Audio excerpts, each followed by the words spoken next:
Hey everybody, Doug here from 2 Plus Tough. Today I am hanging out. It is the 23rd, which means that I'm finally allowed to talk about Warhammer Underworlds. However, I have had some other lore projects going on in the background that have kind of slowed my video creation for Underworlds. Something about Chaos, Factions, Stormcast, I don't know. But anyway, I do actually have content planned for Underworlds. Tomorrow is my first video going over the one of the pre-constructed decks that comes in the core set. I have another video recorded, ready to edit for another one of those decks. But today, I'm actually allowed to talk about the war bands and stuff like that. So I have been very excited for this. I have a few local friends who are going to be taking some of the war bands that Games Workshop sent me in order to basically magnify how many bits of information I can get. So the KO warband, the Cities of Sigmar one, I'm giving those to friends so that collectively in our local group we can all learn Underworlds together, and I can kind of get their feedback without having to play the warbands myself, because there's just so many. Games Workshop was kind enough to send me the core set as well as the 4 Grand Alliance boxes and the 2 new warbands, the Seraphon and the Nurgle stuff. So like there's just too much to reasonably try to experiment with all at once, and so I was like, if there's someone who really wants a warband locally and I don't need them, like have fun. Just the cost is just letting me pick your brain for questions. So anyway, what I have here, we'll go to the downward cam and show you what we're working. Oh, probably should turn that on first. That might actually help out a little bit. And hey, there we go. So I got one of these guys, my big Game Genic cases, and every warband, as we discuss them and explore them, comes with basically their army card, which has all of their Inspire mechanics and their abilities, as well as a little lore blurb, which we'll be going through eventually. And then I have all of the decks containing the character cards, the actual fighters you play with, here. So, here's how we're going to do this. Oh, wrong one. You tell me what warband you would like to learn about, and I'm just going to go in order through the chat, knocking them out. We're going to talk about them, their abilities, what I think they'd be good at, and if you would be interested in them. And to kick it off, I'm just going to start while I'm waiting for answers. I'm going to pick my favorite warband, what I'm most excited for, Khagra's Ravagers. So let's grab Khagra's cards here. Critic, we got our core set dudes. There we go. I like they have these little rules cards that are really, really nice. So here we have the Hexbane Hunters. Let's see, I think I ordered these, opened them in order, so they should be...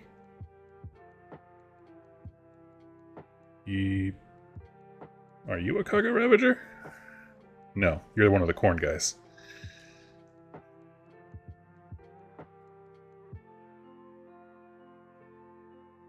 Yes, here they are. Okay, there should be 4 of them.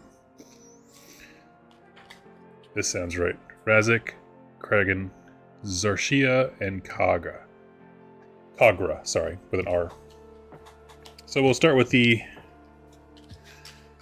underside here. I know the glare is killer. I apologize. Let me see if I can do anything. Not really.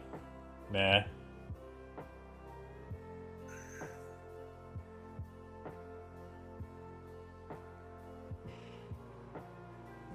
Let's see. Let me grab those. And then over here, I'm going to grab the Dread Pageant Khagra's Ravagers. All right. I see Lord of All Ducks, your request for the new Seraphon warband. I will get those in just a moment. That'll be our next one. Okay, so going through here, Khagra's Ravagers. What you're going to be looking at for all of these is the Inspire mechanic. If you don't know, in Underworlds, if you meet the condition listed here in this Inspire box for whatever your faction is, you can flip your card over, and usually this just makes them a little bit better at something. So for example, for Khagra herself, you see there's 1 defense die on a shield. It goes up to 2 defense die when she is inspired. She gets a 2nd attack profile in general. One that has little bit more range. I don't know if the idea is that she's throwing her axe handle or something like that at somebody, but that's the basic idea. So, Inspire Mechanic gives her another attack and a shield. For this guy, does he get weaker? Wait, hold on. 3, 1, 4, 2. Aha, no, I see. He gets to move faster. And he hits more. Gotcha. He gains an extra tile of movement. And I was reading this backwards. I thought for a second it went from 4 die down to 3, but it's the other way around. I was like, that's not fun. For this guy, he gets more armor as well. 1, 2, 2. That's basically all it for him. That's not true. He gains a health whenever he inspires. That's interesting. And then Zarshia is our sorceress. 3, 1, 4.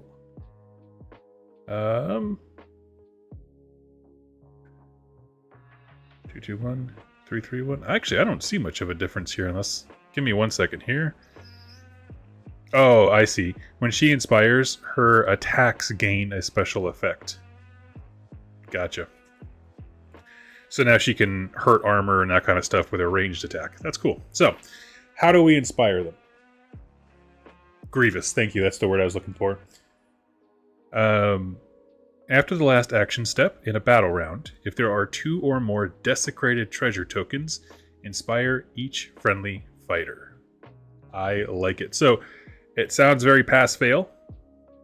Everybody, right? If there's 2 or more desecrated tokens, we are good. Their ability, Raised Realm. You can use this ability once per power step. Pick a treasure token held by a friendly fighter. The treasure token is desecrated until it is flipped. So you have to take it and hold it, but as long as you hold 2 of them, your warband becomes more badass. Ritual Desecration. Immediately after an enemy fighter is slain, if the attacker or target was holding a treasure token, you pick that treasure token, and it is now desecrated until it's flipped. So I remember this, if I'm not mistaken, from before. Essentially, you get onto an objective, and if someone comes up to you to try and like knock you off or whatever, and they fail, and you kill them, right? If you kill something while standing on an objective, it desecrates it. It's not just an ability you have to do, which I like. Let's see. So anyway, that's our thing. Our goal is we want to get to objective tokens and control them. Off the top of my head, just from reading that, the Pillage and Plunder deck sounds great. That's one that really wants you to get to tokens and delve with them, preferably. But honestly, you just need to be able to hold them to get good. So, I don't know. Let's go over to our ability. So the faction has 3. Dark Approval. Use this in a power step. Draw 1 power card for each desecrated treasure token. You can only use it once per game. That's incredible. Just gives you a stronger card advantage in your hand. The Eye of the Gods. Pick one of the following. Use this immediately after a friendly fighter holding a treasure token is picked to be the target of the attack. The target has +1 save for that attack. Very cool, so you can make them more tanky on the objective. The other option is, use this immediately after you pick an enemy fighter holding a treasure token to be the target of an attack. The weapon you picked for that attack has +1 attack for the game. Again, once per game. That's also good, so if the opponent does manage to steal something, you get a little jump to get it back, which is always useful. Like, unanimously. Give me 1 second here. I need to adjust my cord.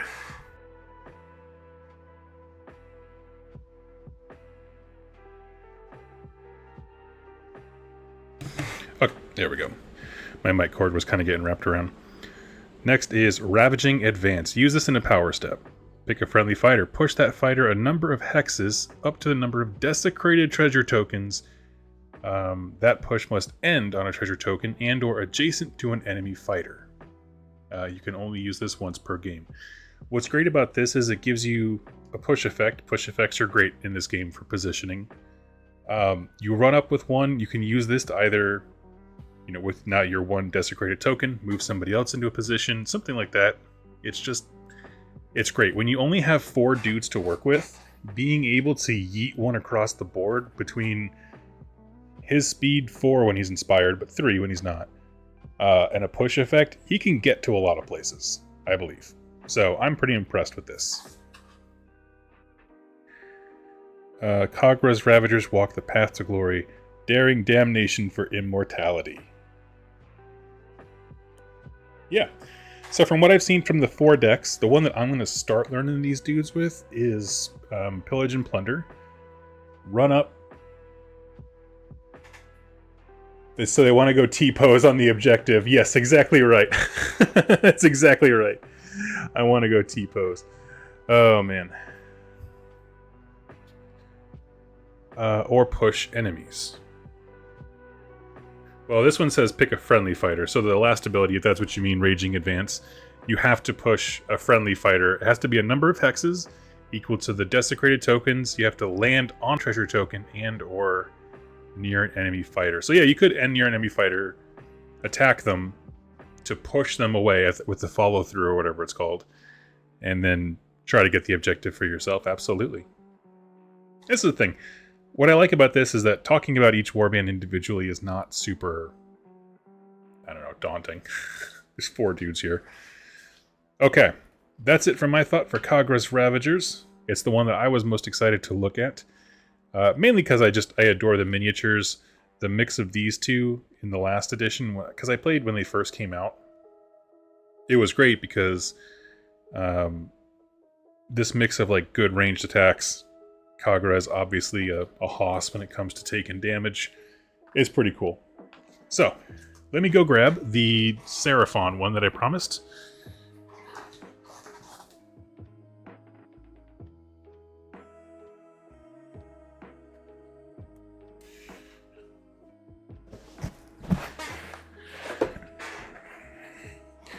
Just occurred to me I never actually took it out of the wrapper yet, so this is a screw it, we'll do it live kind of moment.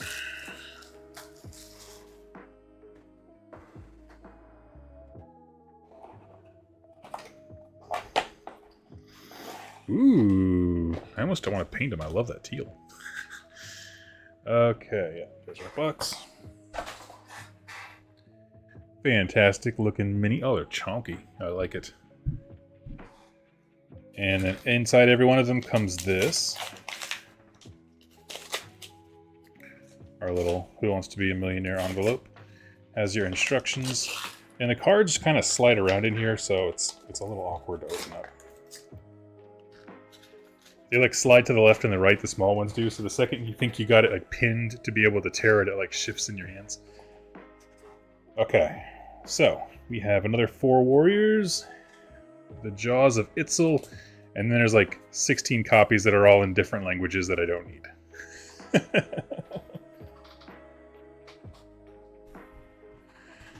Okay, so this one here is for the Lord of all Ducks. Let's see here. The Jaws of Itzl. We have Crowjax. We're going to do a little intro here. Crowjax is our team leader. There's our card symbol. Let's see, 3 movement, 1 defense, 5 health. That's huge. 3 glory if you kill him. With 1 attack. Melee attack next to him, 2 dice and 3 damage. Fantastic. We'll get to the inspired mechanics here in a second. Next is Sokar. Very similar stat line, worth a little bit less. And he comes sporting, instead of his melee attack having 2 hammers, meaning Crowjax has 2 hammers, this guy has 3 swords. So more attacks, less likelihood to hit, does 3 damage. Next is Rotak, the Guardian. Very, very similar stat line. Oh, that's right, there's 3 dudes and then a bucket of snakes. That's right, okay.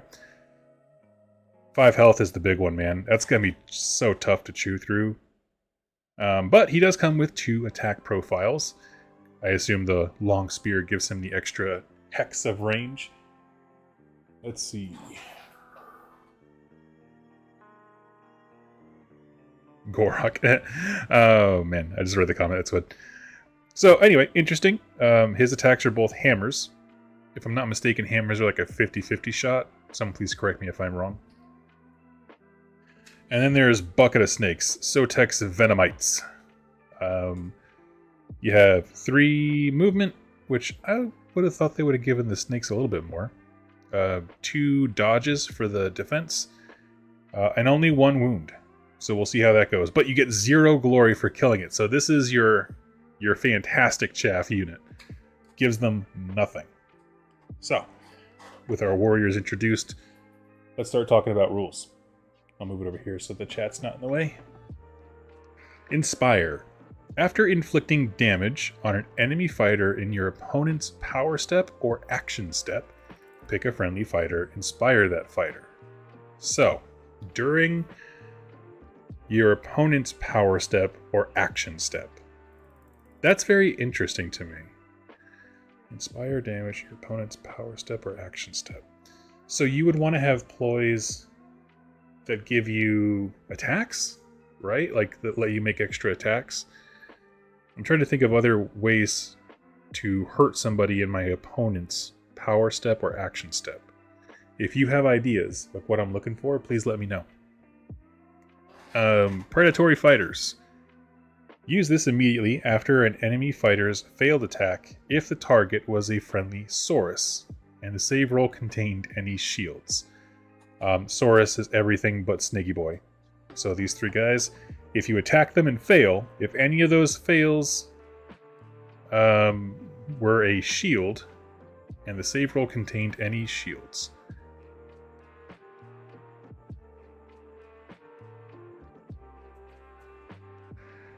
And the save roll contained any shield. Inflict 1 damage on the enemy fighter. Okay. So you go to attack them, and if your plan is to just throw buckets of dice, the more shields you roll for those attacks, the worse it is for you. Makes sense. Kind of a nice defensive all-arounder ability. Instinctual Control. Use this immediately after you pick a target as part of an attack made by a friendly Saurus. Pick a friendly minion, meaning Venomites, with no move or charge tokens. That fighter can move. So if I have Rotak, I'm about to attack with him, and it's not once per game. So as far as I can tell, as long as you don't have a move or charge token, when the round starts, you can do this at least once per round. Right? Because some decks can let you like move or take away a move token. So there's other ways to use this, but for the most part, you're guaranteed to do it once per round. So that's pretty sweet. So if I have him go up and punch somebody, the Venomites get a free move to be able to move right up next to him so that on their turn they can attack. Which is cool. Let's see. Savage Mauling is the middle one here. Use this in a power step. Pick an enemy fighter adjacent to a damaged friendly Saurus that has no charge tokens. Roll an attack dice for each damage token that friendly fighter has. For each swords or crit, inflict 1 damage on the enemy fighter. You can only use this ability once per game.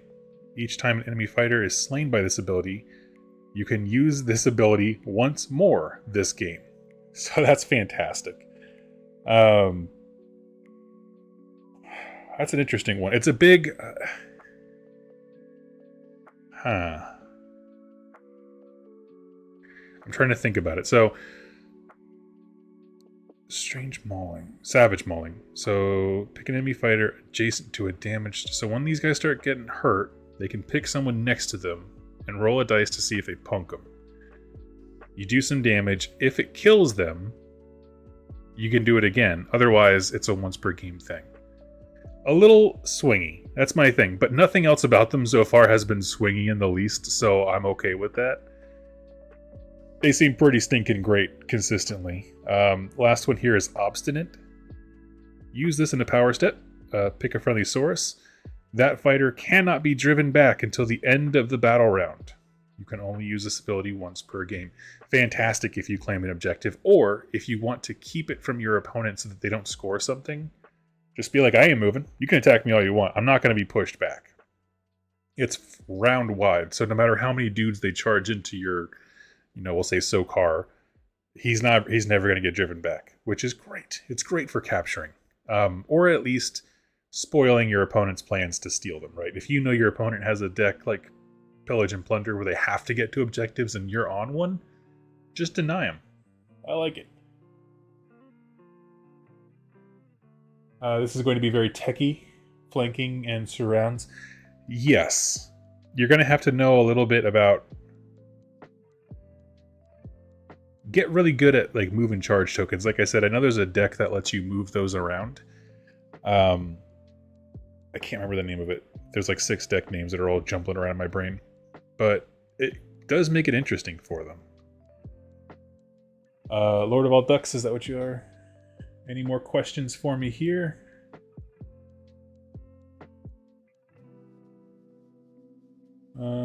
Oh, the Thunderers is the next one we got from Jungle Camper. Okay. Oh, you know what we never looked at? What their inspired state is. So if they hurt somebody on their turn, the Sotex Venomites gain an extra attack, but I mean, they're there for chip damage anyway. This guy is interesting.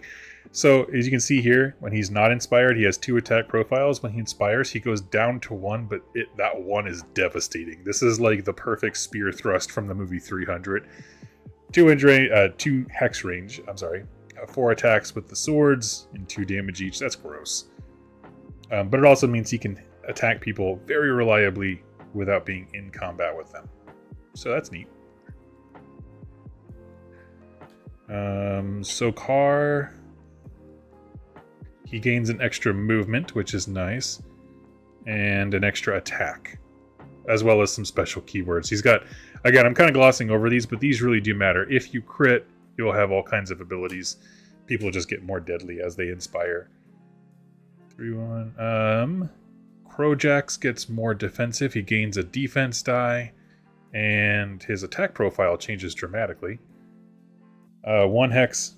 4 swords is what you're looking for in the dice, and 3 damage still. So it increases your odds of landing a hit, or the number of die you roll, rather. But that's awesome. Okay. I'm going to go work and get the Thunderer stuff pulled out, but I would love to hear people's thoughts as you are tuning in. We're just going through the various Warhammer Underworlds decks. Let me grab the Thundrik's Profiteers.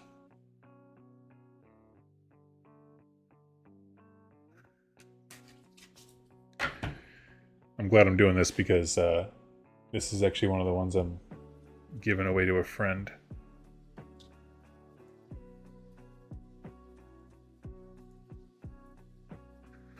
Tick tick. Looks like we're in. Aha.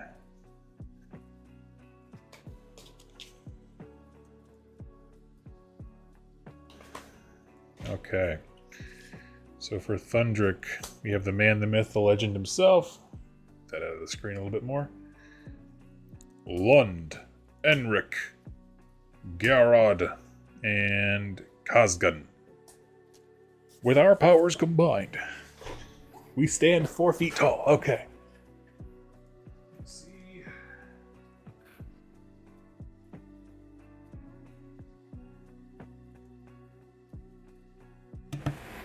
And we'll go through that. I'm going to scroll back down so I can follow the chat. No questions. Seems pretty cool. Yes, it does. It seems like a very tanky, decisive style. And also seems very, like, new person friendly. Like, you can be reactive with them because I think that they can take a punch. I'm talking about the Seraphon Warband. They can take a punch, which is nice for new players so they don't get steamrolled. Okay. Thundrik's Profiteers. I think this time I want to try going over the card first, and then we'll look at what that contextualizes for them. Tell me which version you like better. Inspire. After you score an objective card, if a friendly leader is on the battlefield, you can pick a friendly fighter, inspire that fighter. This is both good and bad, okay, in my opinion. Inspire, every time you score an objective card, you can do those. Like, if you just stay mission focused with these guys, you'll be able to get them inspired, right? One at a time. Well, not one at a time. You can, it's one per objective card. You can score multiple objectives in a round. My understanding is each of those would count as scoring an objective card. So if you did 2, you pick 2 boys and then they get to upgrade. Their downside to that, though, is that you have a condition that your opponent can do to shut down your entire Inspire mechanic. If they kill Thundrik, you're dead in the water. Or at least whoever you have inspired when Thundrik dies, nobody else is getting inspired after that. It doesn't mean they lose inspired if he dies. It just means the conditions to select somebody new to inspire are not there. So that's just kind of a interesting thing to look at. Now it's not like under Age of Sigmar or 40k where you can snipe a hero out of the backfield with impunity. You're very likely going to get a couple of, inspirations off before anything even comes close to damaging Thundrik, but it's something to keep in mind. So just be careful with them. Their ability. This is mine, fair and square. While the friendly fighter is holding a treasure token, and there are no enemy fighters adjacent to him, that fighter cannot be pushed by enemy abilities. That is low-key good. So, let's say I have Khazgan on an objective over here, right? And my opponent, they can't get a guy to him, but they have a ploy that lets them push him off an objective, denying me my Inspire mechanic. No more. Sorry, I am sneezing like a madman this morning. I don't know why. Which is fantastic, because what it means is you have 5 bodies with which you can score, and your opponent must dedicate a fighter to moving them off an objective. You cannot flippantly do it with a ploy card. That's important because you already outnumber a lot of other warbands, right? So like you can definitely have a dude who's just off by himself being utterly immovable on an objective, and that's awesome. There are warbands with more dudes, but I'm just saying, like, the flexibility you get by someone being off on their own and being able to claim an objective without question, so long as they're alone, is really, really good. Or rather, that your opponent has to commit very few resources, they have a number of fighters, to deal with them. So I see that as a win, in my opinion. I'd love to know your thoughts. But I mean, the Inspire stuff, that's all very straightforward. I really like it. Again, I'm thinking about this as a new person to the game. I mean, we're all new players to this edition, but that stuff stands out, how accessible something is. Let's see. Atmospheric Isolation. Use this immediately after your action step if a friendly leader used any core abilities in that step. Till the end of the next action step, each time an enemy fighter is pushed into, or enters a hex adjacent to the leader, inflict 1 damage on that fighter. Interesting. So, and there's no limit to how often this happens. Again, it doesn't have the once per game little token thing. So, in an action step, if you used any core abilities. So, moving Thundrik onto an objective is a core move ability, for example. And so if he does that, he now has a aura of don't come near me, which is great for the guy you need to have stay alive to inspire people. So that's a fantastic defensive thing. The other caveat, I like this caveat because trade-off should be good and should cost you something and be good. The trade-off here is that Thundrik needs to get up and do things to be able to benefit from this. So don't be trapped. Like, don't put him in a dangerous position where he can get punked.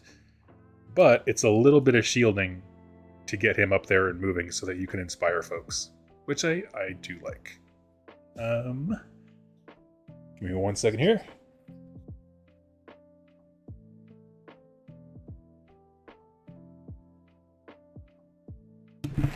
Oh, I just realized my mic was off. I apologize for that. Let's see. So, sitting here talking about Thundrik's abilities. Atmospheric Isolation. Please tell me if you already heard this part. But my mic was blinking like it was unplugged. Use this immediately after your action step if a friendly leader used any core abilities. Anytime a enemy fighter is placed, pushed into, or enters an adjacent hex, they suffer 1 damage. Pretty great stuff. Custom ether shot rounds.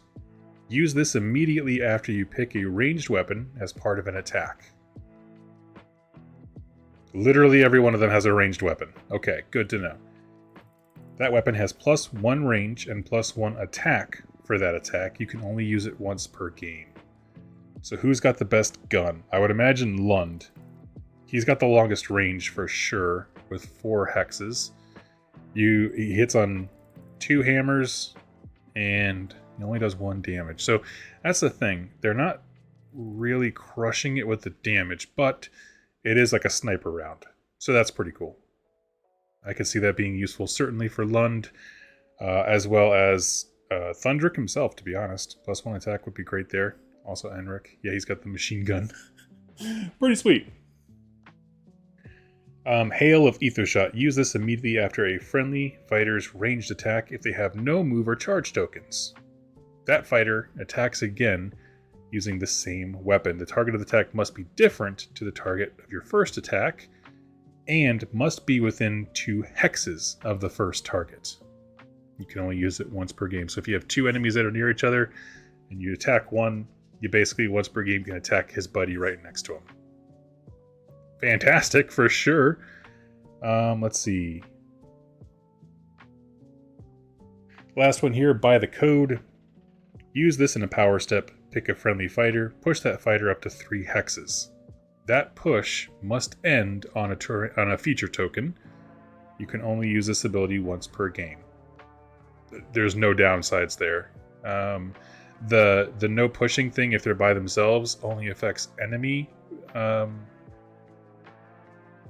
abilities. So like having a dude by themselves doesn't prevent you from pushing. It's not like you have to launch off somebody. So that's great. Pushing 3 hexes is wonderful. Keep that in your back pocket, because that is the kind of thing that like your opponent has to be wary of. There is no safe space when you can push 3 hexes and you have a balloon boy that can naturally move 4. Like, it's insanity. So kind of keep that in mind is what I'm saying. I think that's a super cool ability. Push 3 hexes, double tap somebody or your enemies, a sniper round, and then a defensive thing for your leader. These guys seem fantastic. Like, I mean, they have some downsides. We'll go to the fighters here. But, like, downsides being they only have 3 wounds each, except for the hero.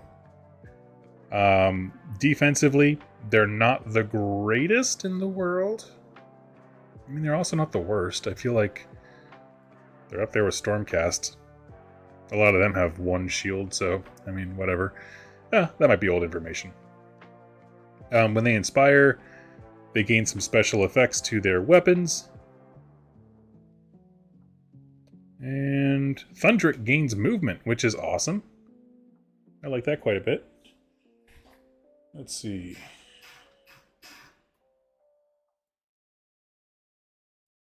Let me get my chat open here. Move it to where I can see a little easier. Alright. For the rest of them, though, they're not going to be hard to punk. They are very slow. Moving 2 squares each. Sorry, hiccups. It looks like they all get faster, except for Balloon Boy when they inspire, and then their weapons get deadlier. So this is going to be one where, if you get into combat, which you're going to at some point, Kazgan is going to be able to hold his own, I think, if for no other reason than he has a great attack profile and the speed to get there. The other ones, you're going to be driven off of objectives unless they're by themselves. With that, you can't use ploys on me or whatever to push me. I could see them getting pushed around quite a bit. That said, they seem really... like, their toolbox is fantastic. Double tapping. I don't know. I'd have to see this one play out, because I'm not super impressed with any of their attack profiles. And none of the pre-built decks really jump to my mind. But it's a very control-oriented thing to be able to hurt people at such a distance. So even if you like decided, oh, Garrod is going to be our chaff dude, him and Kazgan are going to run up and, you know, try to take objectives while the other three support them. I mean, that's great, but they're not going to last very long on their own. They're going to get pushed around, and you better hope and plan that your fighting or shooting arm can kind of compensate for being slow to the objectives and stuff like that. So I do see it as very interesting. Like I said, I can't get over how much I love the toolbox in this set of cards, or their allegiance abilities. But yeah. Push 3 hexes. I just can't get over that one. I know that they're small and that they're very slow, but push 3 hexes in literally any warband is fantastic. Oh! Let's see. If you guys are just tuning in, essentially we have been... I didn't have enough time to do a ton of recorded content for Underworlds, but I'm very excited to talk about it. So, for the 15-20 minutes, I think we have enough time for another warband. If you would like me to discuss a warband, drop it in the comments down below. And otherwise, I'll wait here a second and tell my thoughts on the ones that we've looked at so far. So we've looked at Khagra's Ravagers, the Jaws of Itzl, and the Profiteers. My favorite amongst them is Khagra's Ravagers, just because I like the mix of attack and defense that they have. I love warbands with 4 or more models, just because I feel like whenever I play Stormcast, right, losing 1 Stormcast in Underworlds feels like in the lore losing 1 Stormcast does in Age of Sigmar, meaning like it represents so much of your force's strength and their ability to go claim objectives. It's just nuts. So the new Gloomspite Gits look awesome. I mean, the Frazzle Gits.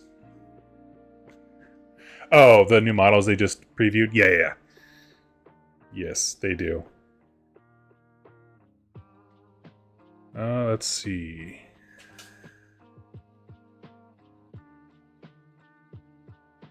Actually, Doominator, I'm going to switch. I want to show you something here on there. This is the Grinkrak's Looncourt thing here. What I love about it is... Let's see. Okay, here we go. It was written so awkwardly that I honestly thought it was a different language for a hot second. Quests. Before a friendly fighter uses a core ability, you can pick a quest to attempt that you have not already attempted. After you complete that quest, immediately use its reward ability. You cannot attempt multiple quests at the same time. You can abandon a quest at any time. Their rule is called I Dub Thee. You can use this ability once per battle round before a friendly Loon Knight uses a core ability. That fighter is dubbed until the end of the round. Okay. Let's see. Nice ability for the Thunderers. I think it's hard to master them. Yes, it does seem like it would be very reactive, and you want to put up positions where you can like basically zone out parts of the board from your opponent. Wargamer Willie, I see you, buddy. Hope all are faring well in these tumultuous times. Take a sec to count blessings if you have any. Enjoy some hobbying. Yes, absolutely. Which is your, Doug, plus the chat's favorite warband? We're going through them. Mine is Khagra's Ravagers.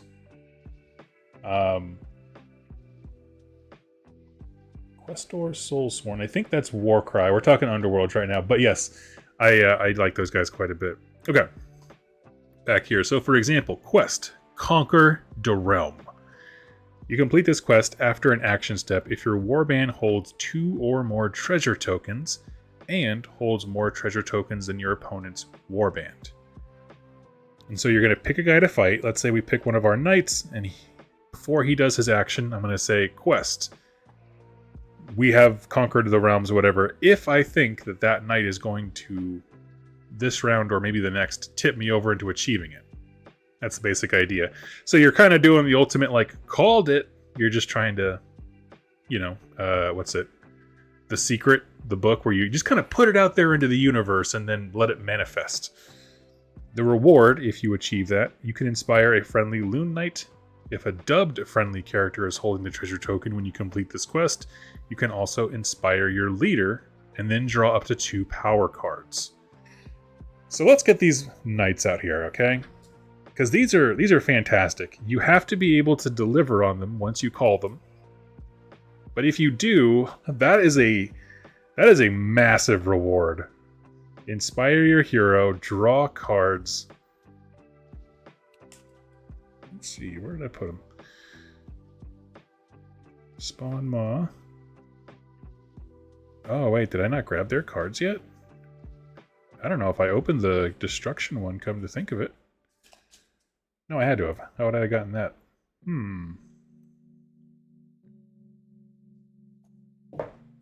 Let's see. Let me go hunt down these cards real quick.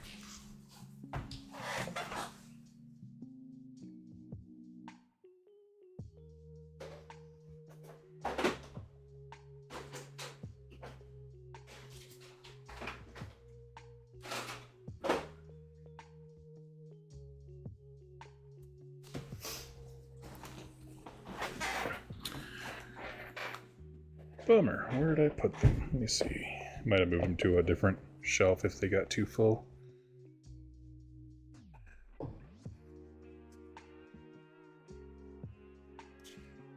Oh yeah, here they are. Okay. Here are the 2 new power decks that you just released. I'm going to be going through those as well this week. Here's our new...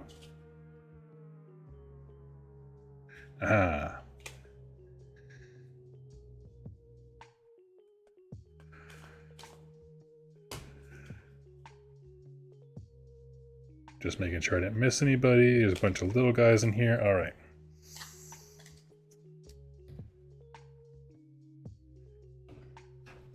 So, let's see. We have Grinkrak.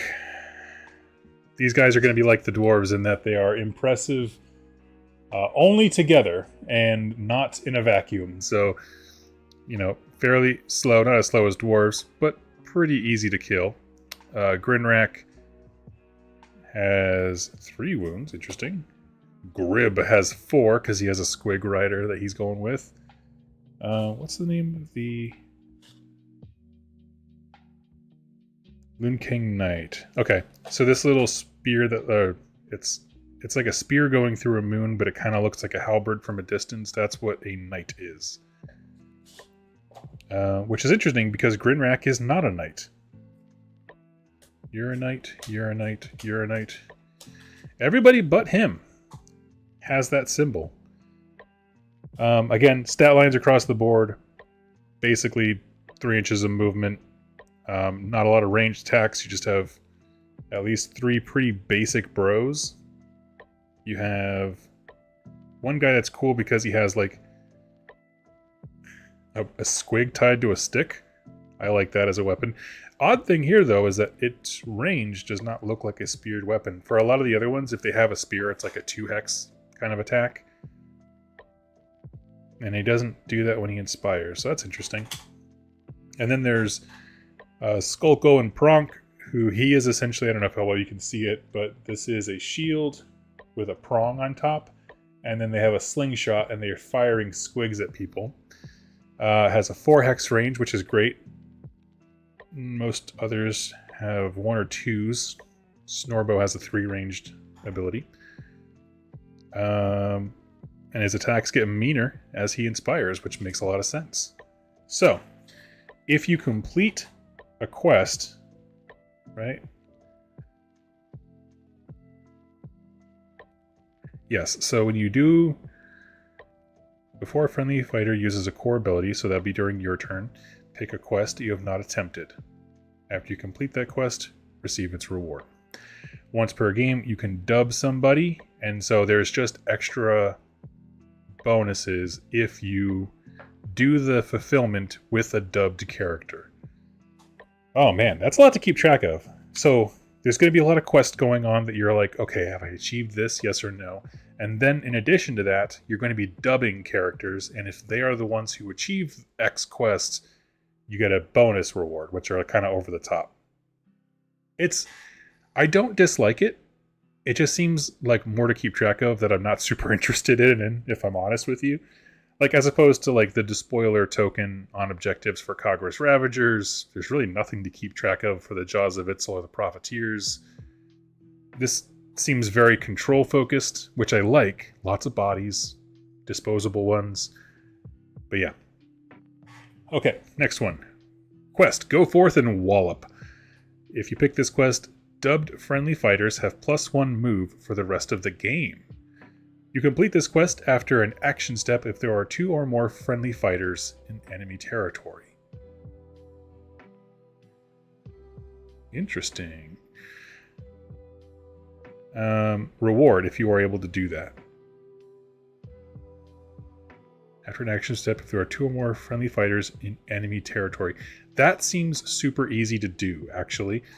So if you have one fighter who's already in enemy territory, and then the second one you activate, you would dub him, right? Because you're setting this all up. So you would dub him, and then when you go to activate him, choose go forth and wallop.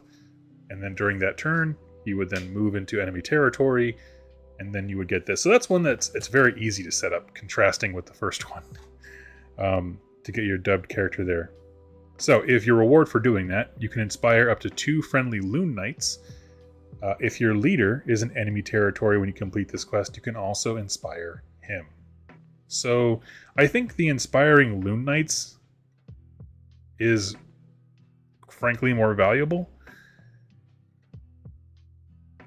Because I don't see Grinkrak going too far into enemy territory. He's not super strong. I would rather have him on the back end. But he's also not really required for any of these things. Because you don't need him alive to dub a knight. You don't need him alive to select a quest. So, I mean, it's kind of cool. Quest, Slay the Horde. If you pick this quest, dub friendly fighters' melee weapons have +1 attack dice for the rest of the game. You complete this quest after an attack step if any enemy fighters with a total bounty characteristic of 2 or more are slain. If any enemy fighters with a total bounty characteristic of 2 or more are slain. Okay. So you could kill 2 that are worth 1 each during that activation if you can. Or you could just have him go after one big guy. Again, you're going to pick your target, pick the attacker, and just make that the plan for the round. So in this case, if I wanted to do that, I would probably go... All these top fighters all have at least 2 damage on them for their attacks. I mean, I would probably go with Grib. He's my fave. Select him, at the start of your round, dub him. When he goes to activate, choose that quest and then throw him as hard as you can into an enemy. Now, what's great about this, as I'm thinking about it, is how upgrades work in the new Underworlds. Instead of you spending glory, you take upgrades up to your glory that you have achieved, right? That bounty number they're talking about. The difference is, if I were to upgrade this guy, the worst of them, okay, these 2 are kind of tied for last place. If I were to upgrade them in a previous edition and they die, which they're bound to, I lose that upgrade and those glory. In this one, I can upgrade this guy when he dies. Again, upgrades up to the amount of glory you have.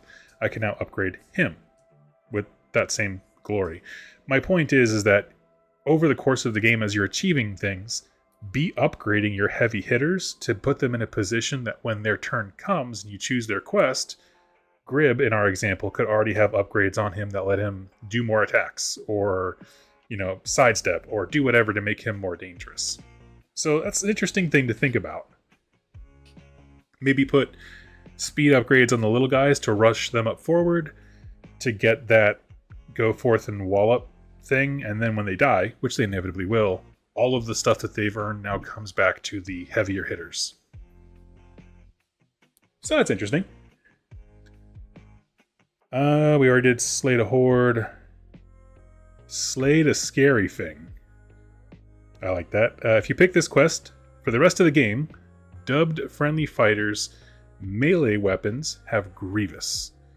If the attack has a bounty characteristic of 2 or more, you complete this quest after an action step if an enemy fighter with a bounty characteristic of 2 or more is slain. So whereas the other one can be a bunch of stuff, this one is specifically one big guy. One big guy.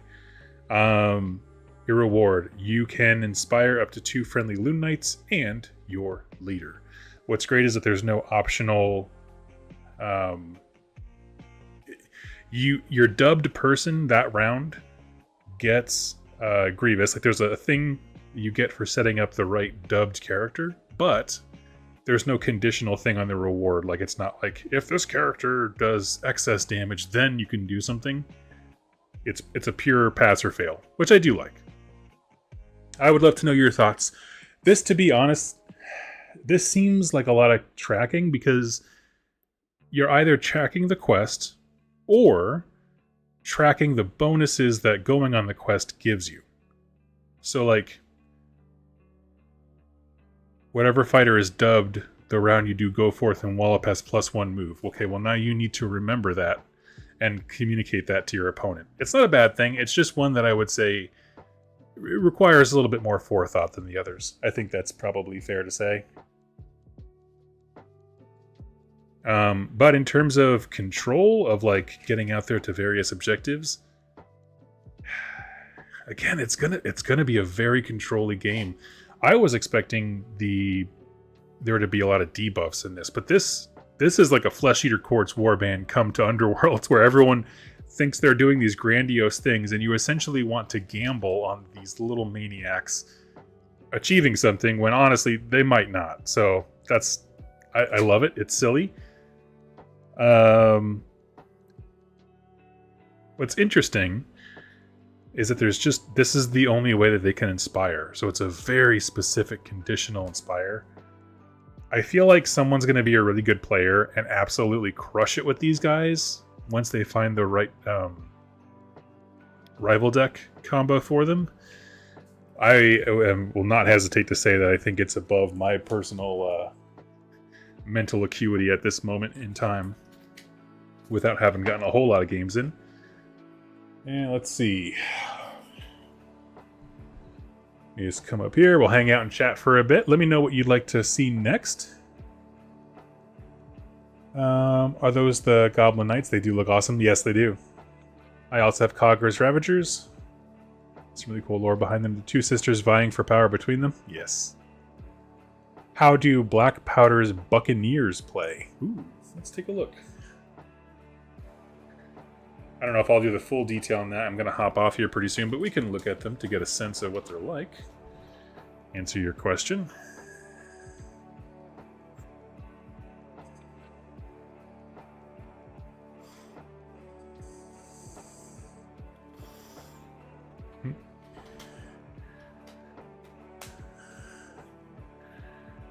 And I saw a thick boy back here somewhere. Gorlock. Here we go.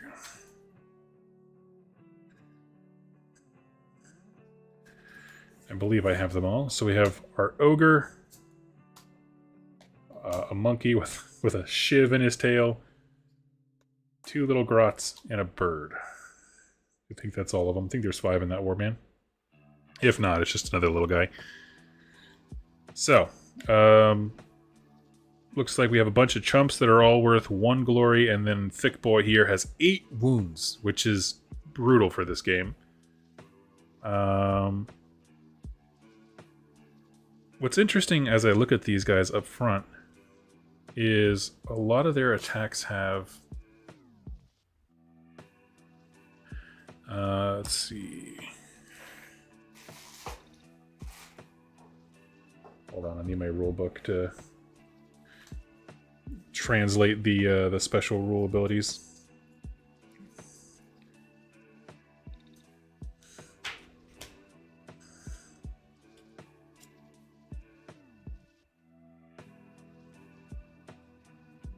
Nope, none of these are helpful. I have my little rules resource cards, and none of them have a reference picture to the special abilities.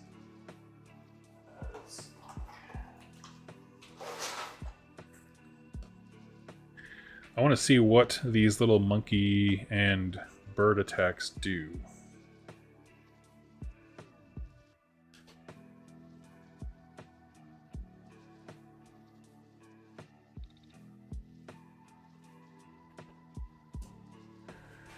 Oh, I see. Okay.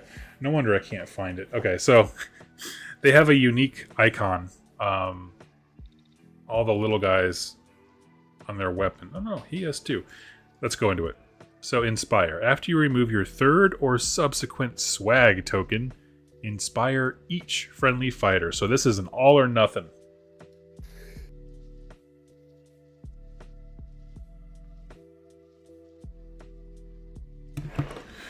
Kind of ability. Let's see. Loot and Plunder. Start the game with 1 swag token. If a friendly fighter's weapon has the... And that's the rune mark I was getting confused by because I thought it was a core rule. If it has the... It's a little, like a gold pouch rune mark. You have access to the following weapon ability. Swashbuckle. If the attack was successful, gain 1 swag token. If you are the underdog or the target was equipped with any upgrades, gain 2 swag tokens instead. So, everyone but the bird has the swag icon. So any of these attacks that are successful, you get a swag token, and if they have any upgrades, you get 2. Important to note that it is by attack basis, so like Gorlock, if we look at him, his first attack has the swag token ability, but not the second. And our bird, Shriek, has Crit Grievous, which is great. He's also highly mobile. You can use one of the following abilities immediately after you pick a ranged weapon as part of your leader's attack. When you pick the ability, you can remove up to 2 of your swag tokens. You can only use 1 ability per game. Okay, so your swag tokens, interesting, are simply to power Gorlock's gun. After you picked a ranged weapon as part of your leader's attack. So it is just about him and this hand cannon that he's rocking. I love it. Swag Shrapnel. Oh, I get it. So they're all out stealing stuff and he's just pouring it into the barrel of his gun. That's super funny. It makes me think of Pirates of the Caribbean when they load forks into the cannons and it fires into the dude's fake eye. So Swag Shrapnel. After that attack you just did with that ranged gun, you can pick up to 2 other enemy fighters within 2 hexes of the target. Then roll a number of attack dice equal to the number of swag tokens you removed. Remember, up to 2. If the roll contained any hammers or crits, inflict 1 damage on each of those fighters and give the target and each of those fighters a stagger token. I'm going to call this the shotgun blast, right? It's short range-ish, it's 3, but like it's going out there. You're going to attack one person, do this, and there's a chance to do follow-up damage on everybody around them. I like it. Swag Blast. The weapon has Cleave for that attack. If the target is driven back, give them a stagger token. What's interesting here is that this one doesn't have a condition to spend more, so you'll only ever spend 1 on this, which is nice, honestly, because getting people off an objective is a useful thing no matter what. And then Swag Mortar. The weapon has plus X range for that attack, where X is the number of swag tokens you removed. So this could go up to a range 5 sniper hand cannon. You know, honestly, I want to go into this more detail when I've had a chance to review all the different various card decks, rival decks. That's what I'm looking for. But I like this. After you remove your third or subsequent swag token. Now, what's cool about this is after you remove it, so you have to earn 3 and then spend them, which is cool. That's also a downside to the one who you can't boost, but if you did any of these plus that, everybody inspires. What's Gorlock when he inspires? 3, 1. His pistol gets an extra attack. And so, okay, he just becomes better in melee. Nothing really else besides that. But honestly, what else do you need at that point? So yes, to answer your question, wait, who asked this? Dubinator. The Buccaneers, Blackpowder's Buccaneers. These three nerds, plus him if he can get into combat, are all trying to accrue swag tokens by doing attacks and doing attacks while they have an upgrade card. And then those feed Gorlock's gun, which is just powerful once per game shooting attacks. Once you've achieved 3 of those, meaning you've obtained 3, so you have to attack at least 3 times, or twice if at one of those times it's with an upgraded character. But yeah, and you're just trying to get that. Now, what I like here is that one character here that is not going to get you any swag is Shriek. But Shriek is great because 5 move, 2 dodge is not bad at all. His attack just gets a little bit more damaging when he inspires. But I mean, he's going to be able to get to the backboard, and if your opponent only has 3, fighters, like say the couple of the Chaos Warbands or the Stormcast, you're going to be able to overwhelm them with chumps, and this guy can just kind of sneak into the back, and I like that. So, Gorlock seems cool. I like him quite a bit. I am probably going to end my stream here.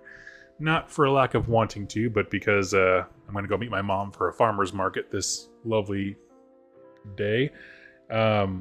I am going to be doing videos. If you like this kind of content, discussion, please let me know what warband you'd like to hear about. I want to cover them all, but, they sent me 20 at once, so a little bit of direction would be helpful. I'll do more official videos for these once I've had a chance to look at some of the upgrades that come in the Rivals decks, because, for example, like Gorlock with his gun, anything that makes a gun better is one that he wants. Any mission that has, or rival deck that has to do with killing rather than objectives, he's gonna like. So getting that kind of context, matching what tools you have, which is your warband, and what you need to accomplish, which is your Rivals deck, right? You have to do the objectives. Syncing that is going to be really important, I think, or most important. But let me know. This week I'll be working on Underworlds content, as well as preparing for a certain Chaos army that might be coming to AOS soon. And I could not be more excited. So let me know what your thoughts are down below. So far, I'm still into Khagra's Ravagers in terms of a balance of offense and defense from the 4 or 5 we looked at today. The one I scratch my head over is Grinkrak's Looncourt, because it just seems like a lot to kind of keep track of, but maybe I'm wrong about that. Anyway, so I'm excited to hear your thoughts. I'll catch you all later tomorrow. Sorry, wait. Monday. I have my Pillage and Plunder video coming out. And